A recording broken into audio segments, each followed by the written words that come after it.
नमस्कार, Radhe Radhe, good morning. आप सभी को एजुकेशन 365 पर पुनः स्वागत है। आज के इस वीडियो में 15 सवाल देखने को मिलेगा और ये सभी अति महत्वपूर्ण सवाल है, इसलिए आप वीडियो को बिना स्किप करके फर्स्ट टू लास्ट देखिए। और अगर आपको वीडियो पसंद आए तो वीडियो पर लाइक शेयर कमेंट करना और चैनल को भी जरूर सब्सक्राइब कर देना, ठीक है। आज का जो वीडियो होगा वो आपका पार्ट 6 का होगा। अगर आपने पार्ट 6 के पहले वाला जैसे कि पार्ट 5, पार्ट 4, पार्ट 3, पार्ट 2, 1 सब मिस किया हुआ है तो आप कृपया चैनल में जाके सब कुछ देख सकते हैं। सभी सवाल बहुत महत्वपूर्ण सवाल है, इसलिए आप कभी भी मिस करने के प्रयास मत करना, ठीक है। तो अब हम वीडियो की रुख करते हैं, देखते हैं आज के पहले प्रश्न में क्या पूछा है। ये रहा आज का पहला प्रश्न है। यहाँ पर बोला है which of the following letter clusters will replace the question mark in the given series. निम्नलिखित में से कौन सा अक्षर समूह दी गई श्रृंखला में प्रश्न चिन्ह को प्रतिस्थापित करेगा। यहाँ पर क्या आएगा वही निकालना है। अब पहला वाला में दिया गया है AM, दूसरे में DK, तीसरे में GI, चौथे में JG, तो अगला क्या होगा। तो चलिए इसको हम बनाते हैं, ठीक है। अब इनका ऐसे देखने से पता नहीं चलेगा तो हम इनका प्लेस वैल्यू से चेक करेंगे। सभी समूह का पहला अक्षर देखेंगे तो यहाँ पर A का 1 होता है, प्लेस वैल्यू 1 लिख दिया। अगला D का 4 होता है, G का 7 होता है और J का 10 है। तो यहाँ पर क्या हुआ है देखिए, इधर 1 इधर 4, मतलब +3 हुआ है। 1 + 3 4। अब 4 + 3 कर देंगे तो 7 आएगा। अब 7 + 3 कर देंगे तो 10 आएगा, मतलब +3 चल रहा है तो अगला भी +3 होगा। तो 10 + 3 कितना 13 होगा। 13 किसका प्लेस वैल्यू है, M का। तो M होगा पहला अक्षर। इसका मतलब A ऑप्शन और B ऑप्शन नहीं होगा, या तो C नहीं तो D होगा। अब हमें दूसरा वाला का भी चेक करना पड़ेगा। तो M का प्लेस वैल्यू कितना है, 13 है। उसी तरह से K का होगा आपका 11 होगा और I का 9 और G का 7। तो यहाँ पर क्या हुआ है देखिए, अब 13 से 11 लाना है तो -2, 11 - 2 9, 9 - 2 7, तो 7 - 2 करेंगे तो 5 होगा। 5 किसका प्लेस वैल्यू है, E का। तो M और E होगा हमारा आंसर, यानी कि D ऑप्शन सही जवाब होगा। तो हम D को टिक कर देते हैं, ठीक है। अब अगला सवाल देखते हैं क्या है। यहाँ पर बोला है एक निश्चित तर्क के अनुसार 824 का संबंध 329 से है। उसी तर्क के अनुसार 271 का संबंध 505 से है। निम्नलिखित में से कौन सा संख्या उसी तर्क को उपयोग करके 408 से संबंधित है। तो यहाँ पर क्या बोला है पहले वो देखते हैं।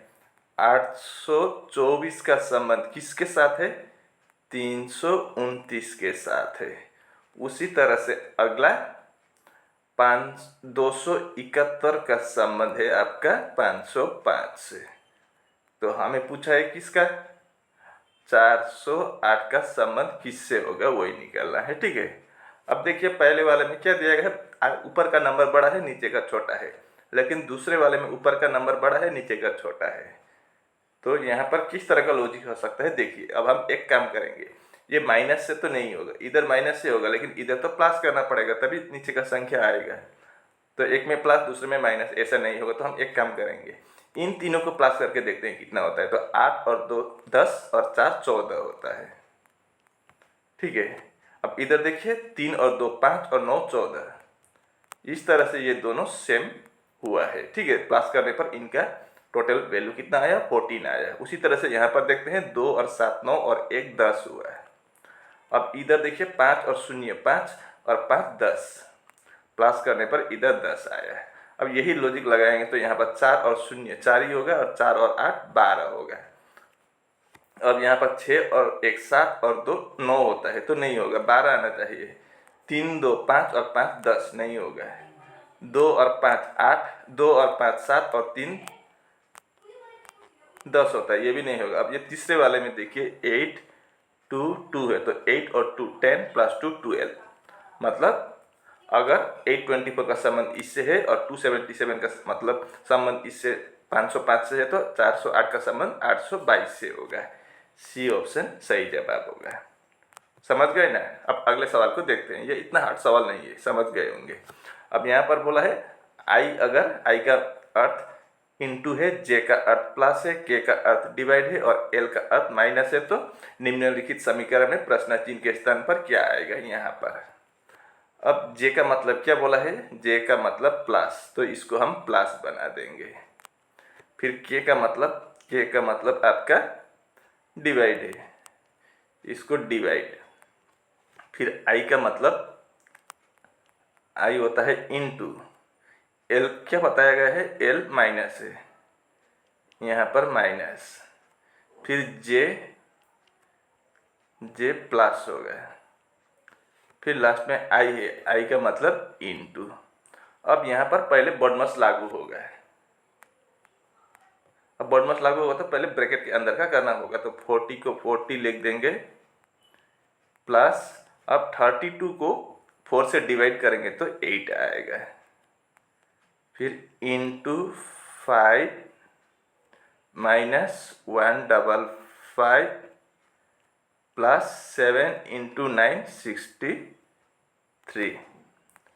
अब यहाँ पर 40 प्लस 8 48 इंटू 5 माइनस 155 प्लस 63।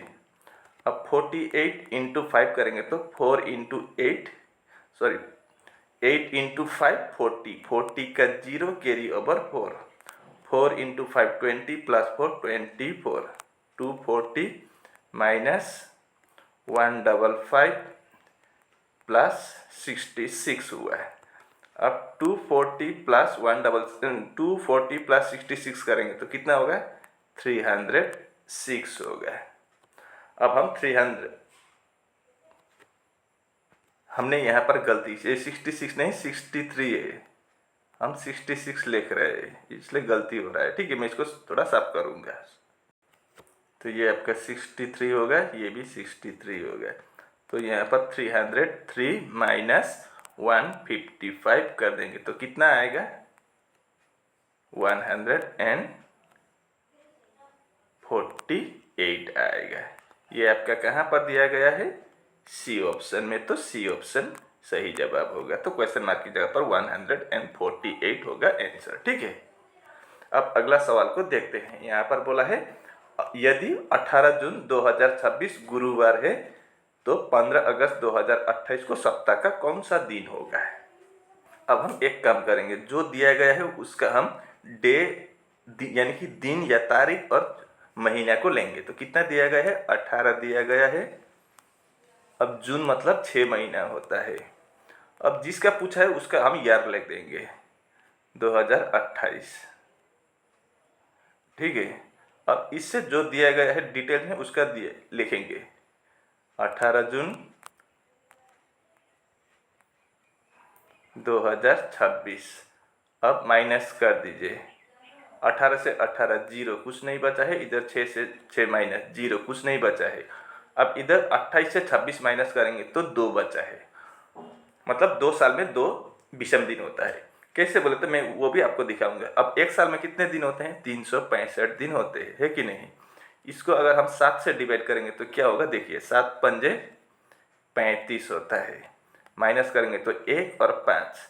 अब 7 दूने 14, 1 बचेगा। मतलब एक वर्ष में, एक साल में कितना होता है, 52 हफ्ते होते हैं।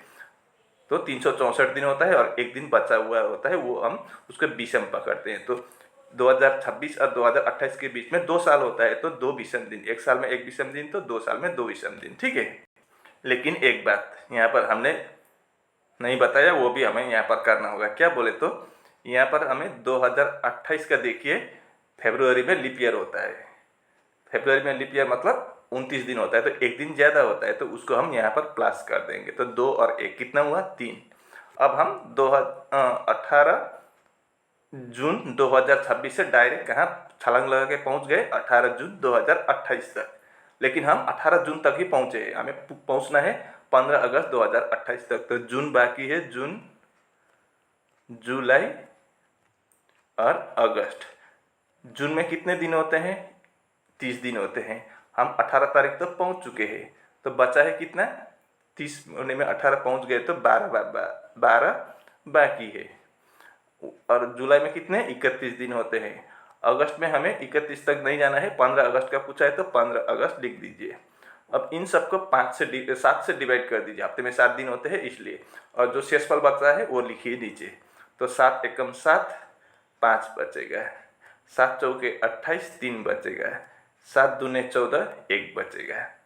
तो जो बचा है उसको प्लस कर दीजिए, ये 3 को भी प्लस कर दीजिए, ठीक है। 3 विषम दिन, तो इनको प्लस करेंगे तो कितना होगा, 3 और 5 8 और 3 11 और 1 टोटल 12 हुआ है।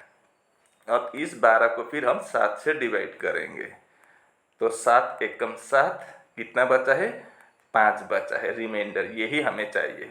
अब 18 जून को कौन सा दिन बताया गया है, थर्सडे, ठीक है। उसके साथ ये 5 जोड़ दीजिए, 1 2 3 4 5। तो थर्सडे के बाद क्या आता है, फ्राइडे आता है, फिर सैटरडे आता है, फिर संडे, फिर मंडे और ट्यूसडे आता है 5वां दिन।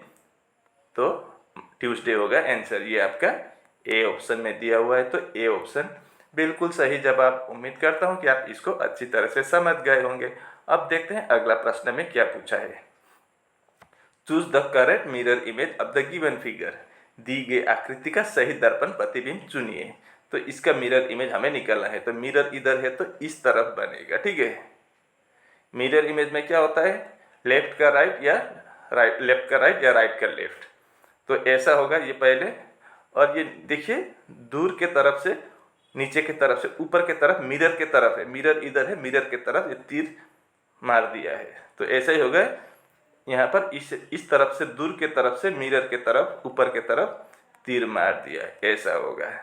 और दूसरा क्या है, बीच से मिरर के तरफ ही लेकिन नीचे के तरफ आ रहा है तीर, तो यहाँ से नीचे के तरफ आ रहा है, तो इस तरह का होगा। तो इस तरह का फिगर आपको कहाँ पर दिखाई दे रहा है, सी ऑप्शन में। तो सी ऑप्शन बिल्कुल सही जवाब। अब अगला सवाल को देखते हैं। Which figure should replace the question mark if the in the following series। ये इन होगा, इफ नहीं, इन द फॉलोइंग सीरीज, मतलब यहाँ पर क्या आएगा वही निकालना है। तो इस तरह का सवाल तो मैंने आप लोगों को अक्सर दिखाया है। अब यहाँ पर देखिए, ये पहले वाला छोड़ दीजिए, जो भी मेरा वीडियो रेगुलर देखता है उनको ये ट्रिक्स पता है। अब हम क्या करेंगे, पहले वाले को हटा देंगे, दूसरे के साथ तीसरे का संबंध बनाएंगे और चौथे के साथ पांचवे का संबंध बनेगा। शॉर्टकट ट्रिक्स यही है, इस तरह का। जब 5 बॉक्स दिया गया हो तो चौथे 1 2 3 4 फिल है, 5वां वाला हमें पूछा है। तो यहाँ पर आसान ट्रिक्स यही है, ठीक है। लगभग 99% सवाल इसी तरह का पैटर्न में आता है। अब यहाँ पर देखिए, दूसरा वाला में ऊपर क्या है, लेफ्ट साइड में 2 है, अगला वाला में कहाँ चला गया, बीच में चला गया है। उसी तरह से यहाँ पर प्लस है लेफ्ट साइड में, तो अगली बार यहाँ बीच में आएगा प्लस। अब बीच में प्लस आएगा तो सी ऑप्शन नहीं होगा, डी ऑप्शन भी नहीं होगा। बीच में प्लस तो ए और बी में ही है, ठीक है। अब दूसरा वाला देखिए, यहाँ पर नीचे लेफ्ट साइड में नीचे क्या था, डी, अगली बार लेफ्ट साइड में ऊपर चला गया डी। उसी तरह से यहाँ पर क्या है, एन है, तो अगली बार ऊपर के तरफ जाएगा एन लेफ्ट साइड में। तो एन आपका सिर्फ ए ऑप्शन में है, तो ए ऑप्शन बिल्कुल सही जवाब। उम्मीद करता हूँ कि आप इसको अच्छी तरह से समझ गए होंगे, और इस तरह का सवाल आता ही है, और यही ट्रिक्स लगाना आपका जल्द से जल्द आंसर निकल आएगा, ठीक है। इसमें टाइम ज़्यादा नहीं लगता है और घबराने की भी ज़रूरत नहीं है, बस इसी तरह का ट्रिक अपनाना आपको ईजी लग जाएगा। अब इस सवाल को देखिए, 5 वर्ष पहले ए की आयु बी की आयु से 3 गुना थी। 10 वर्ष बाद ए का आयु बी की आयु से 2 गुनी होगी। ए का वर्तमान आयु क्या है। अब न तो यहाँ पर ए का या बी का आयु दिया गया है, तो हमें निकालना पड़ेगा दोनों का आयु पहले। तो ए और बी का आयु हमें निकालना होगा, ठीक है। तो ए का आयु को हम x पकड़ेंगे और बी के आयु को हम y पकड़ेंगे, इस तरह से, ठीक है। अब सवाल में क्या बताया गया है, 5 वर्ष पहले। 5 वर्ष पहले क्या होगा, x के आयु में भी 5 वर्ष कम हो जाएगा, और उधर y के में भी तो 5 वर्ष कम हो जाएगा। दोनों का 5 वर्ष पहले 5 वर्ष कम था आयु। 5 वर्ष पहले a का आयु b की आयु से 3 गुना ज़्यादा थी। तो अगर हम b के तरफ इंटू 3 कर देंगे तो बराबर हो जाएगा, क्योंकि a की ज़्यादा है 3 गुना, तो हम b के तरफ 3 गुना कर देंगे तो बराबर हो जाएगा, है कि नहीं। अब इसको हम तोड़ेंगे तो ये फार्मूला में निकालेंगे, तो x का x माइनस 5 equal to 3 into y 3y माइनस 3 इंटू 5 15 होगा। तो x बराबर एक्स माइनस ये 3y को हम आगे ले आएंगे तो 3y होगा, लेफ्ट राइट का लेफ्ट में आएगा तो प्लस का माइनस, माइनस का प्लस होता है। उसी तरह से आपका ये -15 इधर का, ये राइट का, ये लेफ्ट का राइट में जाएगा तो आपका माइनस का प्लस हो जाएगा। तो x minus 3y equal to कितना हुआ, -15 प्लस 5 करेंगे तो -10 होगा। हम x को x साइड करेंगे तो x बराबर कितना होगा, ये 3y उस साइड जाएंगे तो राइट साइड में तो ये -3x का 3y का +3y होगा, ये -10 का -10 ही होगा।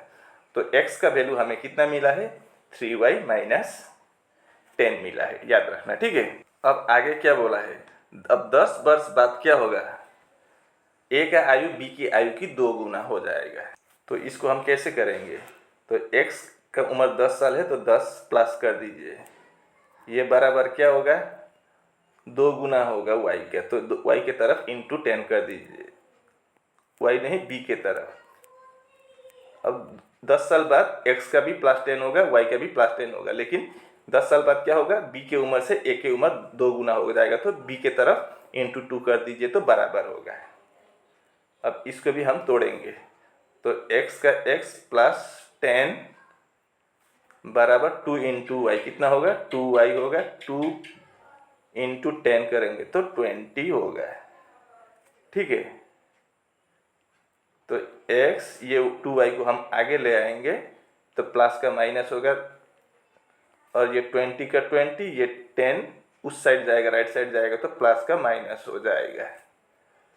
तो x माइनस 2y कितना आया, 20 माइनस 10 करेंगे तो 10 होगा, ठीक है। तो x का वैल्यू कितना मिला था हमें वो देखेंगे। अब x का वैल्यू देखिए यहाँ पर है, x का वैल्यू 3y -10 है, तो x का वैल्यू हम लिखेंगे कितना, 3y -10, ये x का वैल्यू है, ये वाला x का value, x equal to 3y -10। तो अगला x का वैल्यू 3y -10, फिर ये -2y करेंगे तो कितना आएगा, 10 आएगा, है कि नहीं। तो 3y से 2y को माइनस करेंगे तो कितना होगा, 3y से 2y माइनस करेंगे तो y होगा, इक्वल टू 10, ये 10 है, ये आपका राइट लेफ्ट साइड का 10 उधर जाएगा तो क्या होगा, -10 है, उधर राइट साइड में जाएगा तो +10 होगा। तो y बराबर कितना हुआ, 20 हुआ है। y का वैल्यू हमें कितना मिला, 20 मिला है, ठीक है। अब x का वैल्यू कितना मिला था वो फिर हमें देखना होगा। तो x बराबर 3y -10 था। अब 3y का वैल्यू 20 है तो 3 इंटू 20 -10 होगा, तो 3 इंटू 20 कितना होगा, 60 होगा, और -10 करेंगे तो कितना होगा, 50 होगा। तो x का उम्र कितना है, 50 ईयर्स है, और y का उम्र 20 ईयर्स है। समझ में आया। अब इसको आप कन्फ्यूज है तो अब देखिए यहाँ पर a/b क्या बोला है, a का उम्र कितना मिला हमें, 50 साल, और b का उम्र कितना मिला है, 20 साल। अब 5 साल पहले क्या था, इसका उम्र कितना होगा, 45 वर्ष, और इसका कितना होगा 5 साल पहले, 15 वर्ष। अब देखिए a का उम्र b की उम्र के 3 गुना है कि नहीं, ठीक है। फिर आगे क्या बोला था, 10 साल बाद, तो 10 साल बाद 50 अभी है तो 60 साल होगा। अब इसका भी 10 साल बाद 30 होगा, तो 10 साल बाद इसका a का उम्र b की उम्र के 2 गुना हो गया ना। तो हमें a का उम्र कितना मिला, 50 साल मिला है, ठीक है। तो सवाल में क्या पूछा था, what is the present age of a के वर्तमान आयु कितना है, तो कितना मिला, 50 साल। सी ऑप्शन बिल्कुल सही जवाब। उम्मीद करता हूँ कि आप इसको अच्छी तरह से समझ गए होंगे। अगर समझ गए तो एक लाइक तो जरूर बनता है, ठीक है। अब अगला सवाल को देखते हैं। यहाँ पर बोला है गोपाल और अमित सुबह कैरम बोर्ड खेल रहे हैं, सुबह के टाइम, याद रखना सुबह बोला है, कैरम बोर्ड खेल रहे हैं। तो चलिए इसको हम साथ साथ बना देते हैं। ऐसा एक कैरम बोर्ड है, वो सुबह खेल रहे हैं, तो सुबह क्या होता है, पूरब के तरफ से सूरज उगता है, ऐसा होगा, ठीक है। सूरज उग गया पूरब के तरफ से। अब डायरेक्शन तो ऐसा होता है, ऊपर के तरफ नॉर्थ, नीचे साउथ, दाएं के तरफ ईस्ट और बाएं के तरफ वेस्ट। तो मिडिल से देखिए आपका ईस्ट इधर होगा, राइट साइड में, तो राइट साइड में आप हमने सूरज को बना दिया। अब कैरम बोर्ड खेल रहे हैं कौन, गोपाल और अमित। अब यहाँ पर बोला है यदि अमित खेलते समय सूर्योदय की ओर मुख कर रहा है। कौन? अमित, मतलब अमित इधर है, इसलिए वो खेलते वक्त बीच में ऐसा होगा कैरम बोर्ड का, तो बीच के तरफ देखेगा, मतलब वो सूर्योदय पूरब के तरफ देख रहा है अमित, है कि नहीं। तो गोपाल किस दिशा में खड़ा है, गोपाल किस तरफ देख रहा है नहीं बोला है। देखिए कंफ्यूज कर देता है क्वेश्चन पूछने में आप लोग। यहाँ पर पहले बोला था अमित खेलते समय सूर्योदय की ओर देख रहा है, मतलब अमित पश्चिम में है और देख रहा है पूरब के तरफ, क्योंकि बोर्ड कैरम बोर्ड बीच में है तो पूरब के तरफ देखना होगा उसके खेलने के लिए। लेकिन यहाँ पर गोपाल किस तरफ देख रहा है वो नहीं पूछा है, गोपाल किस दिशा में खड़ा है। अब गोपाल तो इस दिशा में खड़ा है, तो ये दिशा क्या होगा, यहाँ पर गोपाल होगा, तो गोपाल पूरब के तरफ है और अमित पश्चिम की तरफ है, ठीक है। तो हमें गोपाल का डायरेक्शन पूछा है, तो गोपाल पूरब के तरफ है, तो पूरब कहाँ पर दिया गया है, बी ऑप्शन में, तो बी ऑप्शन सही जवाब होगा। समझ गए ना, थोड़ा कंफ्यूज कर देता है, ठीक है, याद रखना है। अब अगला सवाल को देख लेते हैं। Find the number of rectangles in the given figure. दी गई आकृति में आयत की संख्या ज्ञात कीजिए। तो यहाँ पर कितने रेक्टेंगल्स यानी कि आयत है वही निकलना है, ठीक है। तो पहले हम इसको गिनेंगे, देखिए ये वाला कितना हुआ, एक हुआ है, और इसी तरह से यहाँ बीच से नीचे है एक, तो दो हुआ। अब इन दोनों को मिलाएंगे तो और एक होगा, मतलब 1 + 2 3, यहाँ से हमें 3 मिला है। उसी तरह से यहाँ पर एक है, यहाँ पर 2 है, यहाँ पर 3 है, ठीक है।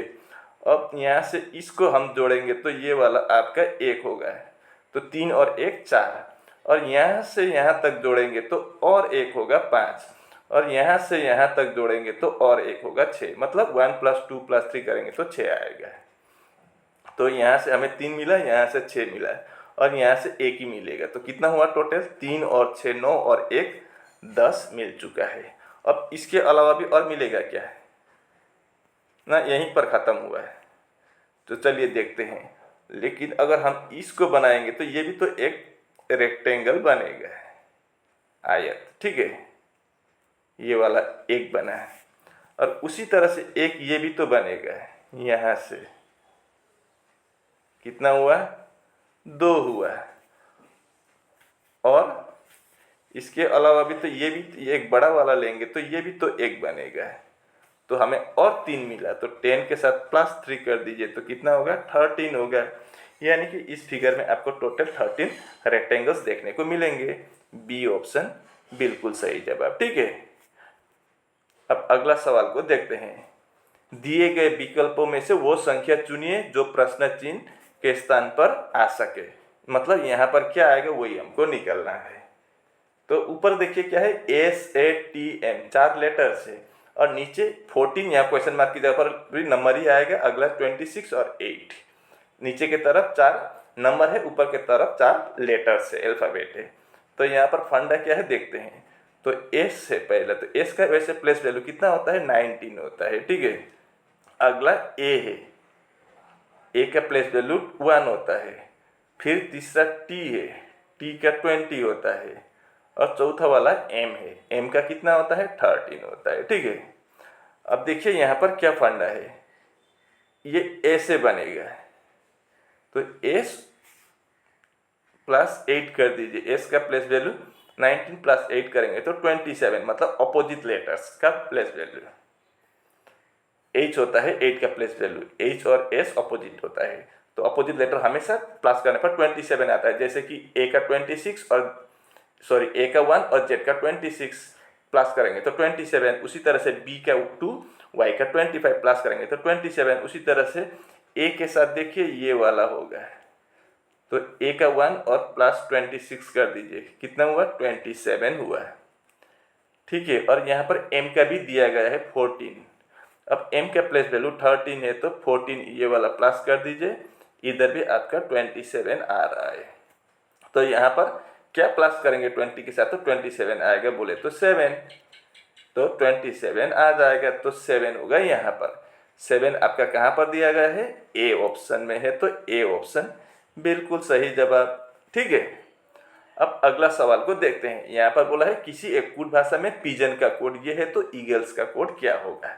अब पिजन से वो कैसे आया, सबसे पहले वो हम देखेंगे, तो हम पिजन लिखेंगे, ठीक है। तो PIGEON,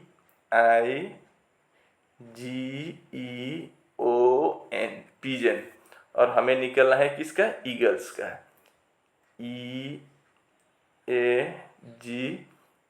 EAGLES। अब इनका प्लेस वैल्यू P का कितना होता है? 16 होता है।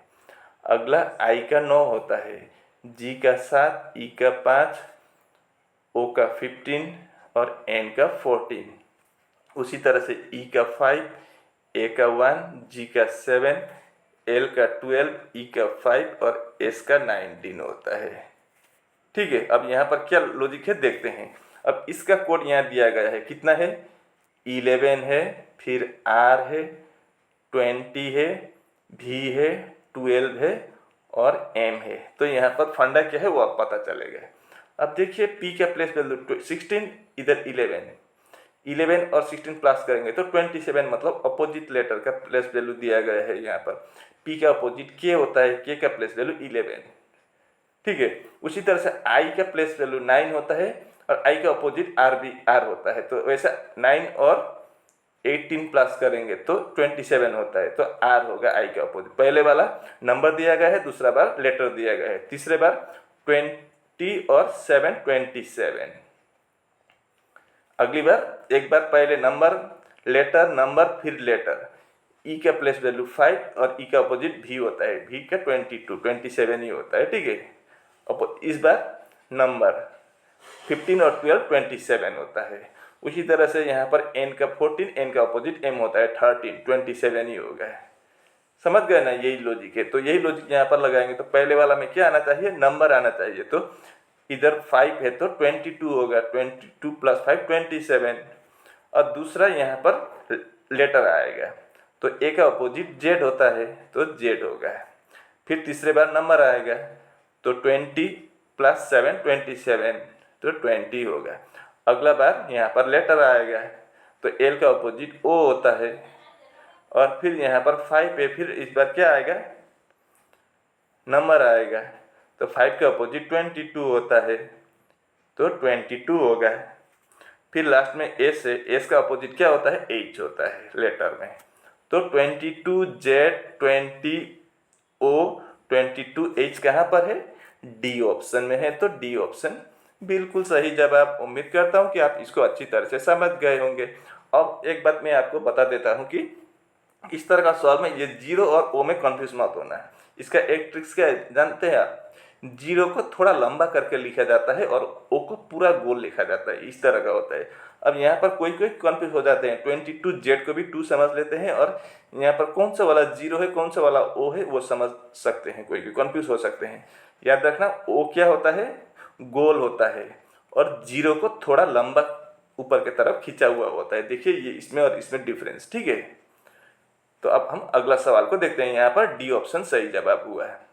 अब अगला सवाल 12वां सवाल में क्या बोला है? Select the Venn diagram that represents the best relationship among amphibian, eagles and frogs. वो वेन आरेख चुने जो उभयचरों, चीलों और मेंढकों के बीच सबसे अच्छा संबंध दर्शाता है। तो क्या क्या दिया गया है?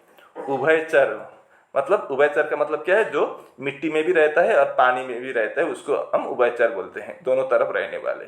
दूसरा क्या है? चील है और मेंढक है। तो ऐसा होगा, ये एम्फीबियन मान लीजिए, मतलब उभयचर। उभयचर के अंदर आते हैं मेंढक, क्योंकि मेंढक मिट्टी में भी रहते हैं और पानी में भी रहते हैं। तो फ्रॉग आपका एम्फीबियन के अंदर आते हैं। लेकिन ये चील क्या है? पक्षी, ये अलग चीज है, ईगल। तो इस तरह का होगा। तो इस तरह का फिगर आपका डी ऑप्शन में है। तो डी ऑप्शन बिल्कुल सही जवाब। अब अगला सवाल को देखते हैं। ये आपका ब्लड रिलेशन का सवाल है। यहाँ पर डॉलर का मतलब क्या बताया गया है? माँ बताया गया है। प्लस का मतलब भाई। एट द रेट का मतलब क्या है? पत्नी है। और डिवाइड का मतलब क्या है? पिता है। तो ऊपर दी गई जानकारी के आधार पर ई का एन के साथ क्या संबंध है, अगर इसको हम बनाए तो चलिए इसको हम देख लेते हैं। ठीक है, तो ई डिवाइड बाई जी पहले वो हम देखेंगे। डिवाइड कहाँ पर है? यहाँ पर है। तो डिवाइड का मतलब क्या है? फादर है। तो ई फादर होगा। तो चलिए इसको हम बनाते हैं। ठीक है, ई डिवाइड बाई जी का मतलब ई फादर होगा। ई किसका फादर है? जी का फादर है। अब जी प्लस एम, प्लस का मतलब क्या है? ब्रदर है, तो जी ब्रदर है। किसका ब्रदर है? जी, एम का ब्रदर है। अब एम डॉलर एन, डॉलर का मतलब क्या है? मदर है, तो एम मदर है। किसका? एन का मदर है। अब हमें पूछा है क्या? ई क्या लगता है? एन का। अब एन का ई क्या लगेगा वही देखना है। अब एम के क्या है? एन, एन के एम क्या है? माँ है, और एम के ई क्या है? पापा है। तो माँ के पापा होंगे, यानी कि नाना। अब माँ के डायरेक्ट नाना ग्रैंडफादर नहीं दिया गया है, तो माँ के पापा यानी कि नाना होगा, तो मदर्स फादर होगा। बी ऑप्शन बिल्कुल सही जवाब। उम्मीद करता हूँ कि आप इसको अच्छी तरह से समझ गए होंगे। इस सवाल को देखिए, यहाँ पर बोला है 50 कांच की बोतलें 50 रुपये में खरीदी गई। 50 बोतलें कितने में खरीदी गई? 50 रुपये में खरीदी गई। मतलब एक बोतल का दाम कितना हुआ? मूल्य 1 रुपये। और परिवहन के दौरान 28 कांच के बोतलें टूट गई। जब ला रहा था गाड़ी में बैठ डालकर, तो कितना? 28 बोतल टूट गया है। व्यापारी ने शेष कांच की बोतलें को 5 रुपये 80 पैसे प्रति बोतल के हिसाब से बेच दिया। उनका लाभ ज्ञात कीजिए। तो टोटल कितना खरीदा था? 50, और उसमें से 50 खरीदा था, उसमें से कितना टूट गया? 28 टूट गया है। तो कितना अच्छा बचा है? 22 बोतल ठीक ठाक बचा हुआ है, बिना टूटे बचा हुआ है। ठीक है, तो उसके बाद क्या क्या हुआ है? उस जो बचा है, बचा कुचा बोतल को उसने 5 रुपये 80 पैसे के दर से बेच दिया है। तो 5.8 का मतलब, पीछे जीरो देने की जरूरत नहीं है, 5.8 का मतलब ही 5 रुपये 80 पैसे होता है। तो 22 बोतल को इस रेट में बेच दिया। तो कितने रुपए में बेचा? 8 इंटू 2 16 का 6 कैरी ओवर 1, 5 इंटू 2 10 प्लस 1 11, 116। तो अगला भी तो इंटू से करेंगे तो 116 ही आएगा। इन प्लस करेंगे तो 6 7 2 1 1276। अब यहाँ पर एक नंबर के आगे पॉइंट है, तो एक नंबर के आगे पॉइंट होगा, तो कितना? 127 रुपये 60 पैसे में उसने वो कितना बोतल बेचा है? 22 बोतल को बेच दिया है। ठीक है, उसने खरीदा था कितने रुपए में? 50 रुपये में। तो 50 माइनस कर दीजिए, तो 6 में से 0 जाएगा, 6 बचेगा, इधर 7 में से 0 जाएगा, 7 ही बचेगा, इधर 12 में से 5 जाएगा, तो 7, यानी कि 77 रुपये 60 पैसा उसको प्रॉफिट हुआ है। ये आपका सी ऑप्शन में दिया हुआ है, तो सी ऑप्शन बिल्कुल सही जवाब। उम्मीद करता हूँ कि आप इसको भी अच्छी तरह से समझ गए होंगे। अब देखते हैं अगला प्रश्न है। यहाँ पर बोला है 936 रुपये की राशि को 3 व्यक्तियों में 2:4:3 के अनुपात पर विभाजित किया जाता है। वितरण में सबसे बड़े और सबसे छोटे हिस्से का अंतर रुपए में है, तो कितना है वही निकालना है। तो मान लीजिए 3 व्यक्ति कौन कौन है? ए है, बी और सी मान लेते हैं। ठीक है, तो ए के हिस्से में कितना? 2, बी के हिस्से में 4, सी के हिस्से में 3 होगा। इनके पीछे x लगा दी, तो 2:4x:3x होगा। अब हमें सवाल में क्या बताया गया है? ये राशि इन तीनों को इस अनुपात में बांट दिया गया है। तो 2x plus 4x plus 3x कितना होगा? 936 होगा। अब इन सबको जोड़ेंगे तो 2 + 4 6 + 3 9x बराबर 936 होगा, है कि नहीं? अब 9x मतलब 936 है, तो x इक्वल टू कितना होगा? 936 डिवाइड बाई 9 कर दीजिए। 9 से 9 को एक बार जाएगा, 3 को नहीं जाएगा तो 0 होगा, और 36 को 9 से 4 बार जाएगा, यानी कि x का वैल्यू कितना आया? 104 आया। अब हमें पूछा है, क्या पूछा है? देखिए, वितरण में सबसे बड़े और सबसे छोटे हिस्से में अंतर। अब सबसे बड़े क्या है? 4x है, तो 4x का मतलब कितना होगा? 4 इंटू 104 करेंगे तो कितना होगा? 416 होगा, है कि नहीं?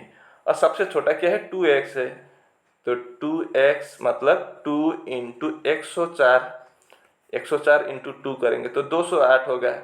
अब इनका अंतर मतलब माइनस कर दीजिए तो 208 होगा अंतर, 208, यानी कि सी ऑप्शन बिल्कुल सही जवाब होगा। उम्मीद करता हूँ कि आप इसको भी अच्छी तरह से समझ गए होंगे और इसी के साथ आज का वीडियो यहीं पर समाप्त होता है। आप सभी को ध्यानपूर्वक वीडियो देखने के लिए धन्यवाद। अगर आपको वीडियो देखकर पसंद आए तो वीडियो पर लाइक शेयर कमेंट करना और चैनल को भी जरूर सब्सक्राइब कर देना। मैं ऐसे मुद्दे लेकर अगले वीडियो में कल फिर हाजिर हूँगा। तब तक के लिए मुझे विदा दीजिए। आपका दिन शुभ हो। राधे राधे।